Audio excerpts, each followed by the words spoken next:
Good afternoon, guys. Sorry for the delay in today's current affairs class. Today, I'll be discussing about the Hindu newspaper that is today, March 17th. Right? I'll be discussing what are the important events, the before math and the aftermath. What is important for UPSC and that is not important for UPSC. I'll not discuss it. All right, and I'll also include where you can use it. Is it important for prelims or is it important for mains?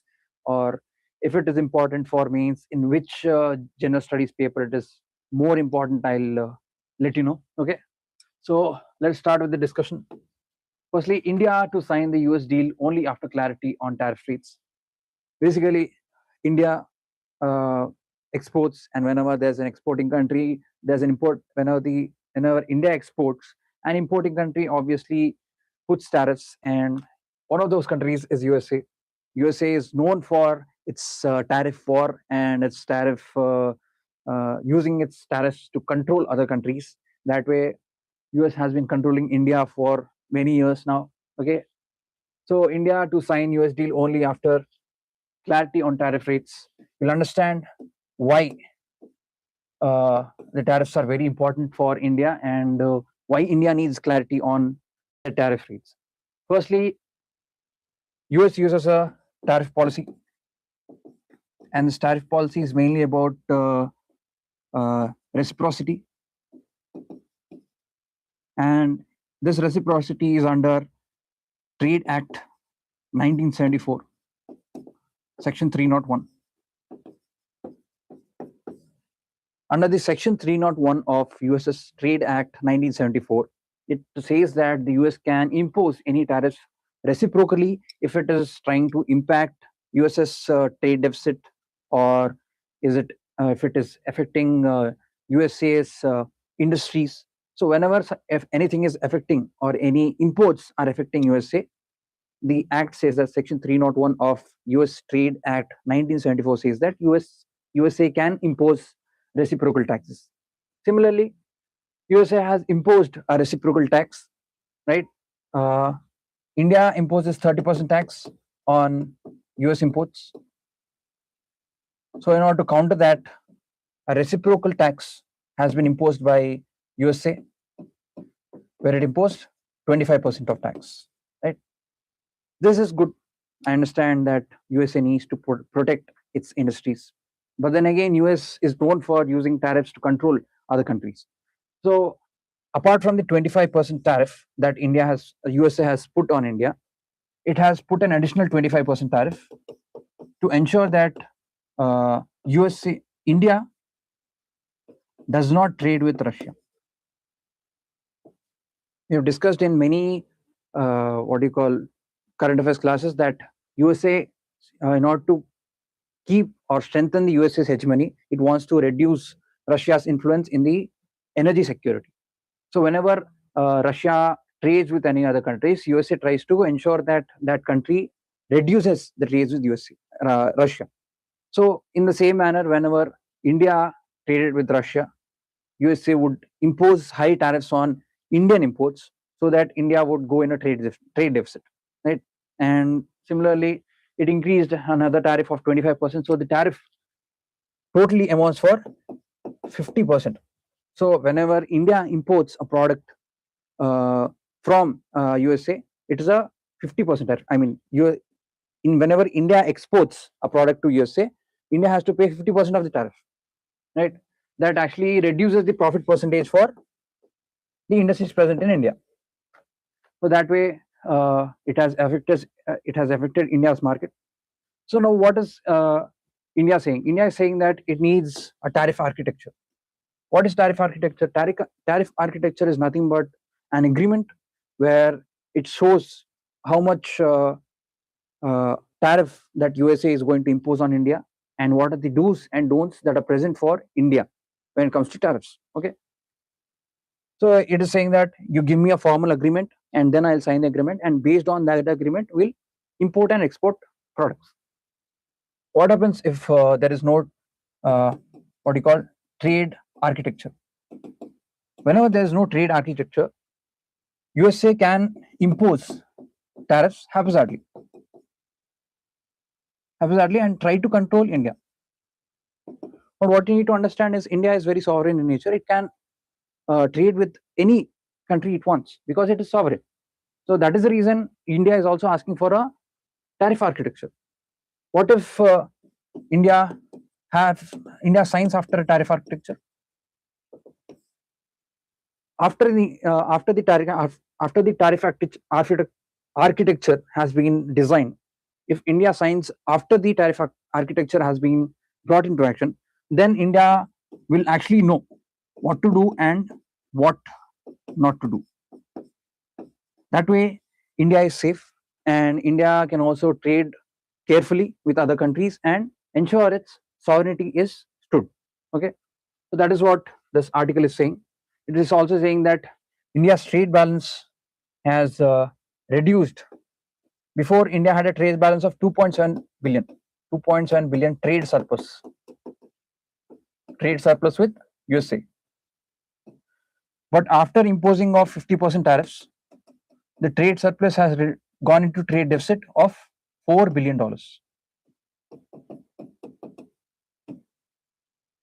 So you can use all of this information in GS2 when it comes to international relations and how USA ensures there is hegemony and ensures prolonged hegemony. And also you can also write about how the relations between India and USA are and what are the hindering factors for India's growth. Similarly, you can write this in GS4, that is ethics paper. You can write an ethics paper where you can mention how international ethics are maintained by USA and India, right? You can use how USA uses unethical practices to ensure its needs are met, right? So you can use it in both GS2 paper in international relations and also GS4 paper in ethics, right? These are the two aspects where you can use the current information given in the article, right? Moving on. I don't think there's anything that much important for me to discuss as in today's paper, right? I think I've seen this editorial, which is a bit important. I'll try to discuss it in a brief manner. Neighborhood diplomacy and its West Asia challenge. In the previous current affairs classes, I've discussed what West Asia is. Can you guys tell me what West Asia is? West Asia is here, right? This part is West Asia. And as I've told you in the previous classes as well, that UPSC might trick aspirants by giving some of the names like Tajikistan, Uzbekistan, Turkmenistan, and Kyrgyzstan, and Tajikistan, Turkmenistan, Kazakhstan.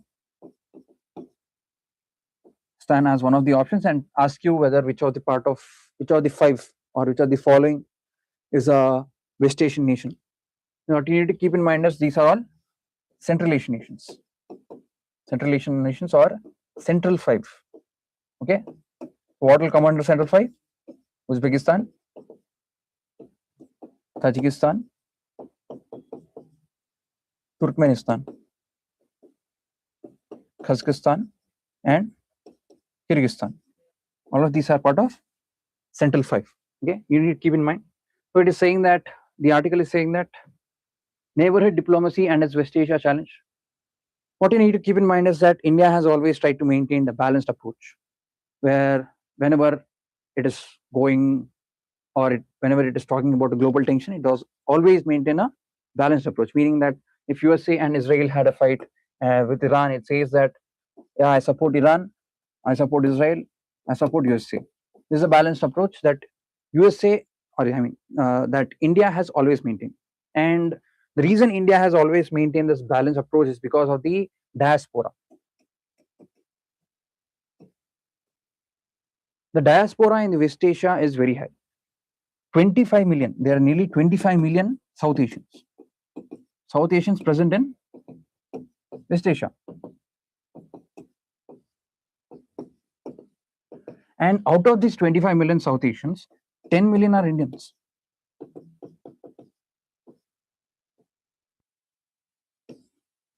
10 million are Indians. So it is very important for you to maintain a balanced approach, because 10 million Indians is not a small number.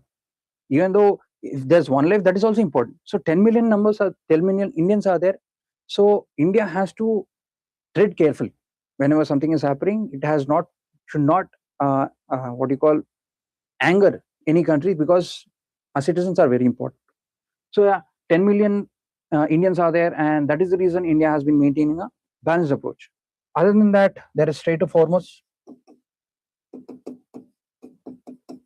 Strait of Hormuz is nothing but Persian Gulf and Gulf of Oman, which then automatically connects to Indian Ocean, right? From where we get all the supplies from for all the countries, be not only India, it can be Pakistan or what you call Bangladesh or Sri Lanka. All of these countries get their supplies from the Strait of Hormuz. So Strait of Hormuz is a very important part. So that is the reason India has been maintaining a balanced approach when it comes to West Asia. One, because of the diaspora that is present, meaning 25 million South Asians, out of which 10 million South Asians are Indians.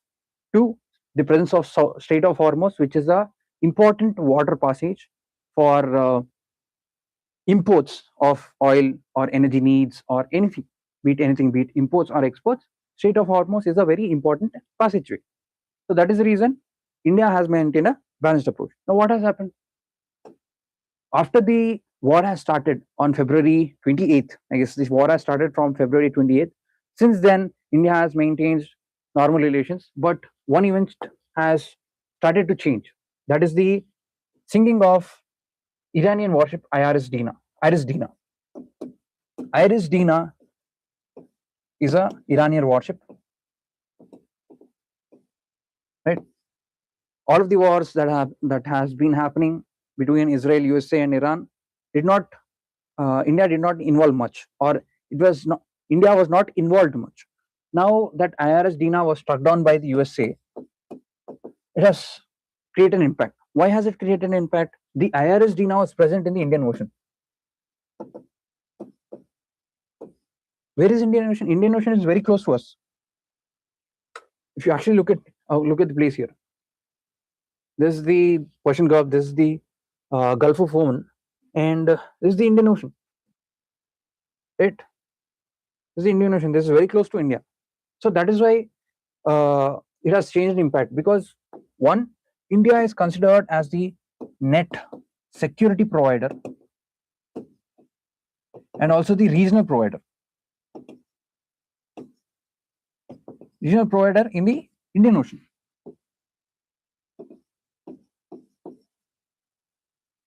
What does it mean by India as a net security provider and a regional provider? It means that India conducts naval or petrol operations in the Indian Ocean to ensure that no terrorist activities or the pirates present in India, pirates present in the Indian Ocean are affecting the imports and exports of the ships of all the countries that are present in Indian Ocean. Two, that one is the naval patrol. Two, India conducts many rescue operations, right? Rescue operations Yemen, rescue operations Nepal, right? And also three, disaster relief fund. India has also done many disaster relief programs, right? All of these are very important for India.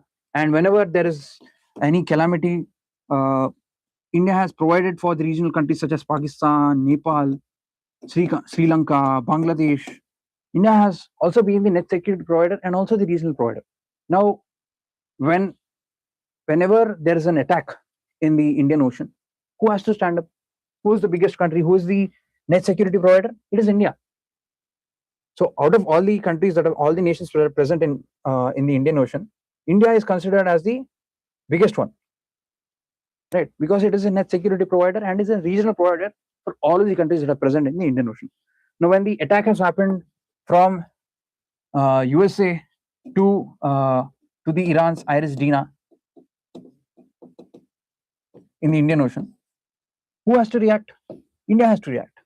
But what is happening? India is not reacting. So what does that mean? It means that India is not actually neutral.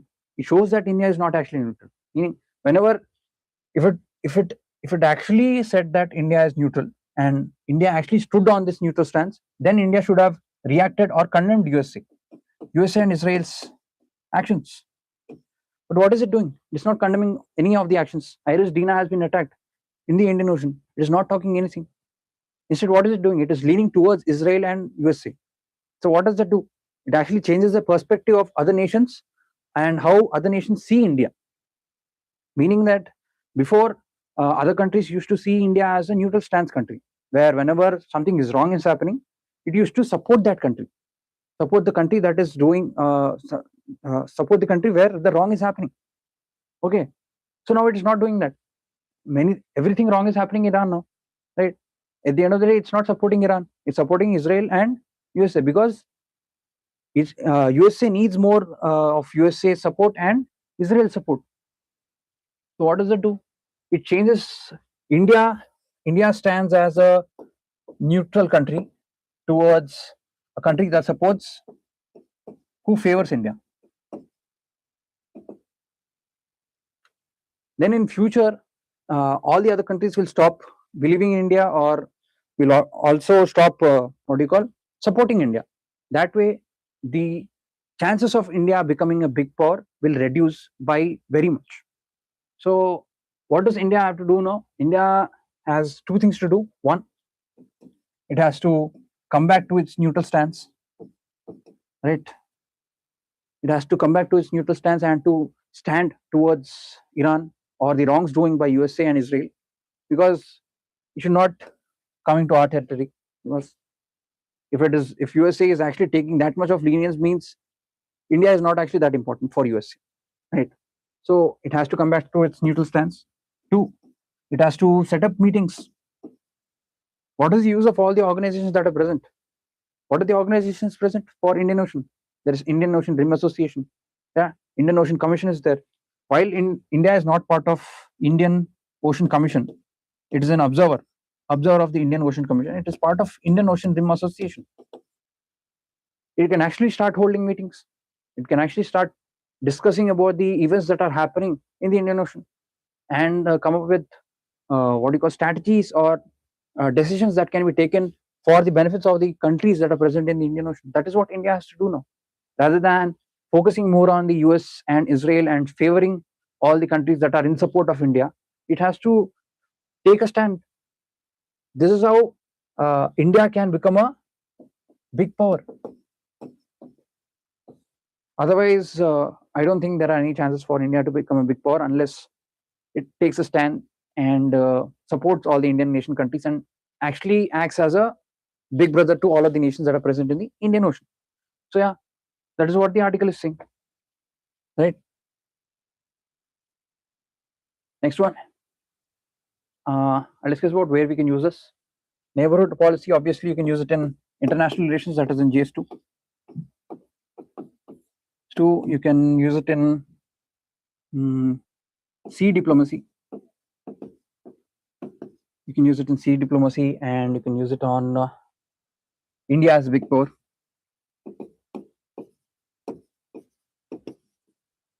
And also you can use it in questions where West Asia is mentioned. These are all the aspects where you can use the particular information that is given in the article. Okay. Yeah. Belme is a test of new model for forest finance. Recently, COP30 of UNFCCC has happened. Yes, it has happened in Belem, that is in Brazil, right? Has happened, and out of this particular convention, a major decision that has come out is called the Tropical Forest Forever Facility. Now, what is the Tropical Forest Forever Facility? Before discussing the TFFF, let me discuss the before math of how everything ran and how the forest finance was actually given. Previously, the forest finance was based mainly on stopping of deforestation. So countries would actually give money to bring in technologies to stop the deforestation and ask the countries to stop cutting down trees. Okay, this was the basic idea before the TFFF. And the second idea was that before the TFFF, there was usually a fund that was a pooling fund, which is given as charity. Charity meaning, let's say there are 10 countries, right? 10 countries pool in 10 rupees. So what is it? It becomes 100 rupees. So the funded 100 rupees would be given to the countries to stop cutting down trees. This is how everything used to work. The problem with this is that only stopping of deforestation was happening and nothing was done to increase the forestation. Okay, that is one aspect. The second aspect is that as the charity was being increased, the amount was only given away, and most of the amount given away to the countries wouldn't go to the benefit, right? For example, if 100 rupees was there and say 50 rupees was given to a country, and that country wouldn't use it to increase the forest, they would use it to fund their projects or something, or the government used to take the money, or it used to go to the middleman, right? All of these aspects used to happen, and the fund at the end of the day would reduce to 20 or 30, making no actual progress. So in order to tackle these two aspects, they came up with the tropical forest forever facility. What is tropical forest forever facility? The basic of tropical forest forever facility is that it is a fund where the principal amount is invested. For example, if they take 1,000 billion, I'm just giving a number, it's not the actual number. Let's say I'll take $1 billion. Let's say there is a principal amount of $1 billion where all of the countries have pooled in, and this principal amount is invested into bonds, securities, right, or any projects, right? These are invested into all of the projects, and whenever there is a profit, this profit is distributed. So what is the difference between this one and this one and the previous one? Previously, there was just a pool-in fund, right? Now there is a fund, principal fund, which is invested, and they used to give this money to the person or to the countries that not only stop cutting down the trees, but also ensure that the forests are standing. So basically, what is it doing? Instead of paying those countries that are to stop cutting down the trees, it also paying the countries for making them stand, right? So, and this amount that is being given to the countries is from the investment, meaning that it is the profits that they're distributing, not the actual principal amount. Here, the principal amount is distributed. Principal distributed. Here, the profits are distributed. So that makes this fund more viable in nature. Okay, that is one aspect. And the second aspect is that it also allows 20% of the profits to go to the tribal or the local communities.